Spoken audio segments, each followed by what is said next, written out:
যোৱা নিশা 1-1:30 মান বজাত আমি শুই আছিলোঁ। ৰাতি ফেন চলি আছিলে যিহেতু গমো নাপাওঁ। মোৰ এই দোকানখন আপোনাৰ গোটেইখন মানে ৰাতি দপদপকৈ জ্বলি আছিলে। আমাৰ আকৌ 2খনমান গাঁও পাৰ হৈয়ে মানে বিয়া এখন আছিলে। তেনেকৈ বিয়ালৈ অহা মানুহে গম পাই চিঞৰ বাখৰ গোটেইখন আগত গাড়ী ৰখাই থৈছে। কাষৰ মানুহ এজনীকো ক'লে, আমাৰ পাছৰ চাইডে আমি নুশুনো। গোটেইখন ঘৰ জ্বলাই কৰি অৱস্থা নাই। যিহেতুকে মই কংগ্ৰেছৰ মানে ভিডিঅ'বোৰ সম্পূৰ্ণকৈ বনাই থাকোঁ। ভিডিঅ' বনাওঁ বুলিলে মানুহে ইমান অহংকাৰ কৰিব পাৰে নেকি? চাওকচোন, এইটোত পেট্ৰল ভৰাই থৈছে, এডালত এনেকৈ পূৰা জ্বলাই থৈছে।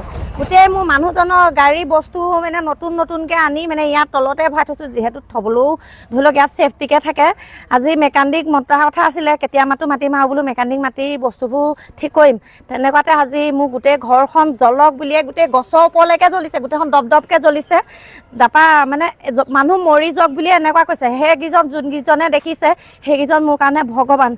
এনেকুৱা আপোনালোকে কিয় কৰিছে? যদি মানুহকেইটা যদি মৰি যাবলগীয়া আছিলে, মোৰ 2-3টা ল'ৰা ছোৱালী আৰু মানুহজনৰ সতি ভিতৰততো আমি শুয়ে আছোঁ। আৰু নতুনকৈ চিলিণ্ডাৰ এটা লৈছিলোঁহে পৰহি দিনা।